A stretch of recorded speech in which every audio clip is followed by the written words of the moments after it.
Je suis très heureux de te rencontrer mon frère, ça fait vraiment longtemps. Très heureux de te rencontrer aussi. Qui aurait cru qu'on se reverrait après plusieurs années? Effectivement, mais nul ne sait de quoi est fait demain. Comme par magie, nos deux enfants ont décidé qu'on puisse se retrouver à nouveau. Je suis très heureux, du fait que ma fille et ton fils aient décidé de se marier.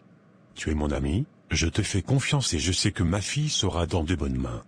Donc je ne crains vraiment rien, c'est pourquoi je n'ai pas hésité une seule seconde. Merci de me faire confiance, je ferai tout pour ne pas te décevoir.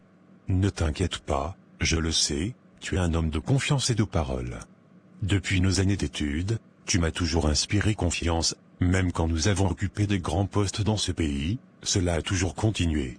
C'est d'ailleurs un honneur pour moi, que nos deux enfants aient décidé de se marier, cela va encore de plus renforcer nos liens.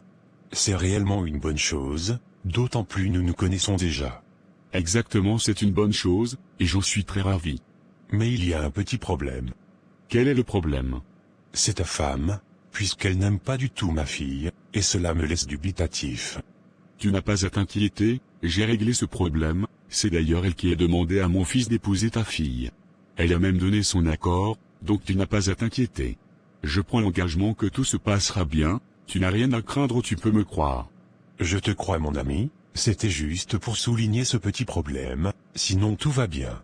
À présent parlons du mariage, qu'est-ce que vous avez prévu pour l'organisation? Puisque nous sommes en Afrique, la dot est très importante, donc il va falloir faire le mariage traditionnel selon nos coutumes et traditions. C'est très bien ça, malgré que tu aies beaucoup voyagé, tu n'as jamais oublié d'où tu viens. Évidemment, étant africain, nos coutumes et traditions sont très importantes, il faut les préserver, c'est ce qui fait notre authenticité. C'est vrai qu'il faut s'ouvrir au monde, mais cela ne signifie pas qu'il faut rejeter ce qui nous appartient, car c'est ce qui nous définit. Un peuple sans culture est comme un arbre sans racines. Tu as parfaitement raison mon frère, ce qui définit un peuple c'est son histoire et sa culture. Depuis sur les bancs, j'ai toujours été impressionné par ton intelligence, et par ta capacité d'analyse, tu as toujours été un sage. Tu sais, je viens du centre de la Côte d'Ivoire, je suis baoulé, mon identité culturelle est la danse goli, la fête des ignames, le patronyme qu'on porte a toujours une signification. Par exemple, moi je suis né un lundi, c'est pourquoi je m'appelle Kwasi, et je viens près des jumeaux, c'est pourquoi je porte le nom Amani. Donc même si je vois un autre baoulé à Chicago, par nos noms on peut se reconnaître, c'est notre identité, et il faut toujours la préserver. Tu as parfaitement raison, c'est pareil chez nous à l'Ouest. Exactement, chaque peuple a sa culture, qu'elle doit préserver, tu ne dois pas laisser ta culture au détriment de celle des autres. Comme je te disais, on fera un mariage traditionnel selon nos coutumes et traditions, puis un mariage civil comme le demande la loi, et après un mariage religieux pour la bénédiction. Exactement, c'est comme ça j'avais pensé, tu sais c'est ma première fille, donc je veux vraiment l'honorer pour son mariage. Puisqu'il y aura des grandes personnalités de ce pays à ce mariage, donc je veux que ce mariage soit à la hauteur des invités. L'argent n'est pas un problème, nous allons nous associer pour organiser ce mariage, pour qu'il reste mémorable. Je suis d'accord avec toi, il n'y a pas de problème. Pour l'organisation, nous allons laisser nos enfants s'en charger de cela, puisque nous de l'ancienne génération, on ne sait pas comment les choses se passent actuellement. Ils sont bien placés pour savoir ce qu'ils veulent, et comment ils veulent que les choses se déroulent, de notre côté on ne fera que les accompagner. Tu as totalement raison, je pense qu'on va organiser une réunion avec eux, afin de voir ensemble comment organiser ce mariage. Il n'y a pas de problème, je suis d'accord, on fera comme tu l'as dit. Je propose ce dimanche, qu'est-ce que tu en penses? Oui, ça me va. Ça marche alors. Akissi, tu ne sais pas où est passée ma nouvelle perruque, que j'ai achetée la fois passée. Qu'est-ce que je vais faire avec ta perruque? Ou bien c'est moi qui suis la gardienne de tes perruques? Qu'est-ce que je t'ai dit de mal, pour que tu puisses me répondre comme ça? Si je te demande cela, c'est juste parce que nous sommes les deux jeunes filles de cette maison, peut-être tu as dû le prendre sans t'en rendre compte. Attends, donc tu veux dire que moi j'ai volé ta perruque? Est-ce que ça va bien chez toi? Je n'ai pas pris ta perruque, va voir ailleurs. Tu as l'habitude de prendre les choses sans me demander, c'est pourquoi je te demande. Qu'est-ce que j'ai déjà pris sans t'informer? Regarde, ne m'énerve pas ce matin. Tu as l'habitude de prendre mes choses sans m'informer, par exemple mon trousseau de maquillage pour te maquiller, mes collants, mes habits, mes chaussures et même mes sous-vêtements. Je n'ai aucun problème avec cela, c'est pourquoi dès que je constate que tu as pris, je te le laisse pour acheter un autre. Je te considère comme une petite sœur, tu viens du village, tu n'as pas assez de vêtements, donc si ça peut t'aider il n'y a pas de problème. C'est toi-même qui m'as donné tes anciens vêtements, je dis ne m'énerve pas, j'ai déjà assez de problèmes, je n'ai pas pris ta perruque. Ici cette perruque je l'ai prise à crédit, elle coûte 2 500 000 francs CFA, je n'ai payé que 1 500 000 francs, il me reste 1 million à payer. Rends-moi ma perruque s'il te plaît, je ne m'amuse pas, elle coûte très cher. Sandra, je te dis que je n'ai pas ta perruque, je n'ai jamais vu cette perruque dans cette maison. Arrête de mentir, autrefois je t'ai montré cette perruque, tu l'as même appréciée. Tu m'as même dit si tu gagnes de l'argent, tu vas acheter pour toi. Subitement 3 jours après, ma perruque disparaît comme par magie. Je ne suis pas en train de rigoler, donne-moi ma perruque Akissi. Viens prendre ta perruque, on te demande de te marier, tu passes ton temps à acheter des perruques. Ce sont les perruques qui vont t'épouser? Tu es en train de vieillir au lieu de penser à fonder une famille, tu passes ton temps à acheter des perruques, et à manger le riz de tes parents. Si toi tu étais au village, tu étais déjà marié avec 3 enfants, tu allais passer tes journées au champ pour planter le riz, et le soir piler le foutou de ton mari, tu n'allais jamais avoir le temps de parler de perruques. De quoi je me mêle Akissi, ton problème est où? C'est ma vie, je fais ce que je veux, est-ce que je dois le mariage à quelqu'un? Pourquoi toi-même tu n'es pas encore marié? Donc tu pensais que mon frère allait épouser une villageoise comme toi, tu rêves debout. Pour ton information, il se marie bientôt, et c'est toi qui vas servir les gens le jour de leur mariage. Je n'assisterai jamais à ce mariage, jamais de la vie. Ce n'est pas mon problème, tu as jusqu'au soir pour me donner ma perruque, sinon ça va mal se passer entre nous. Qu'est-ce que tu peux me faire? Va te renseigner sur moi au village.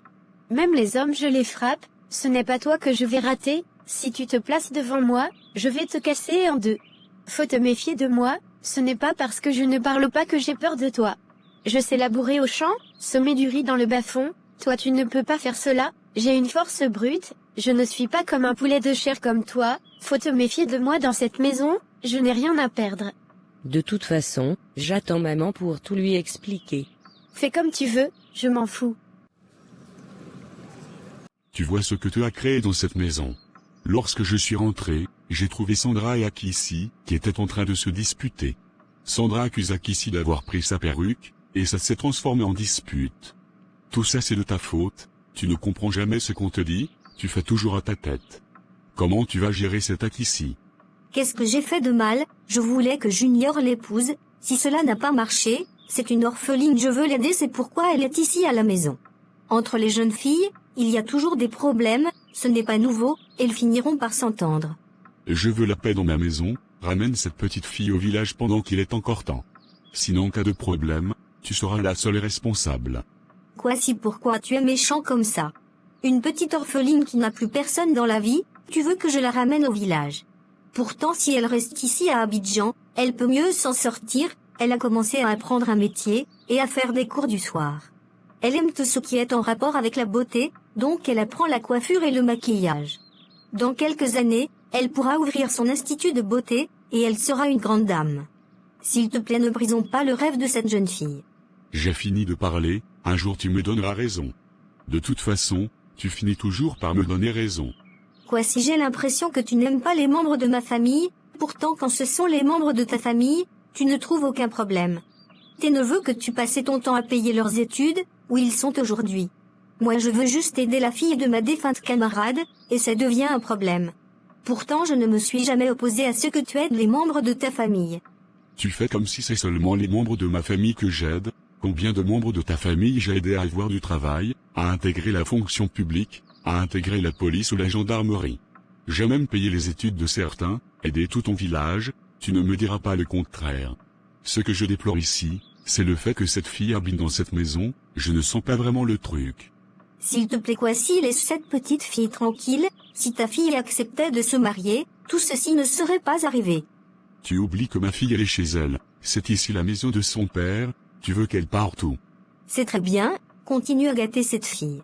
La perruque dont elle parle, c'est moi qui ai pris cette perruque, tu imagines cette perruque coûte 5 millions. Arrête de mentir, elle m'a dit 2 500 000 francs. Donc toi tu trouves normal qu'une petite fille comme elle achète une simple perruque à ce prix.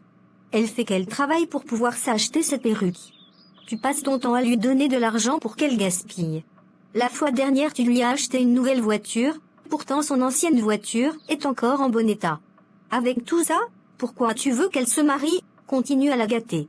C'est mon unique fille, ma dernière fille. Dieu ne m'a pas donné beaucoup d'enfants, j'ai souffert dans cette vie avant de réussir. Si Dieu m'a dit grâce de réussir dans cette vie, et d'avoir les moyens, pourquoi ne pas tout donner à mes enfants? Tant que j'aurai les moyens, mes enfants ne manqueront de rien, même si c'est une perruque de 10 millions, je vais acheter pour elle. C'est mieux en tant que père de lui offrir tout ce qu'elle veut, au lieu qu'un homme au dehors va se foutre d'elle parce qu'il lui a offert un poulet braisé. Je la traite comme une princesse, pour que rien ne puisse l'impressionner chez un homme, et si elle doit se marier, elle doit rechercher chez cet homme d'autre chose que l'argent. C'est-à-dire son éducation, ses valeurs, sa manière de la traiter, et tout. L'argent ne doit pas la pousser dans les bras d'un homme, c'est pourquoi je fais tout cela. Alors pourquoi tu te plains quand je fais pareil avec mon fils Junior? Tu aimes ta fille, c'est bien, tu lui donnes tout, je ne me suis plaint, pourquoi à mon tour tu te plains? Toi et moi, ce n'est pas pareil, et tu dois comprendre qu'on ne traite pas une fille comme on le fait avec un garçon. Un garçon, tu dois lui apprendre à se responsabiliser, à être un homme responsable, à prendre ses décisions, à être un bon chef de famille, à gérer ses finances, à gérer sa femme plus tard. Il doit apprendre à se battre dans cette vie, il doit faire des erreurs, tomber, se relever et continuer, c'est ça un homme. On ne traite pas un homme comme on traite une princesse, et c'est ce que tu fais. De toute façon, j'ai compris, j'ai libéré sa vie. C'est ce qui est mieux. Akissi, qu'est-ce qui se passe entre toi et Sandra? Elle dit que tu as pris sa perruque, et que tu as décidé de te battre avec elle.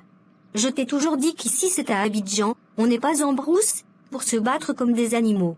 Ici à Abidjan tu te bats, on te met en prison. Tu es venu pour chercher ton avenir, ou bien tu es venu pour te battre? Je suis venue pour chercher mon avenir, mais Sandra ne cesse de me provoquer. Elle me traite de villageoise et de voleuse. Elle me prend comme une servante dans cette maison, et moi je n'aime pas cela. Tu sais, dans la vie, quand quelqu'un te provoque, essaie de ne pas te mettre à son niveau.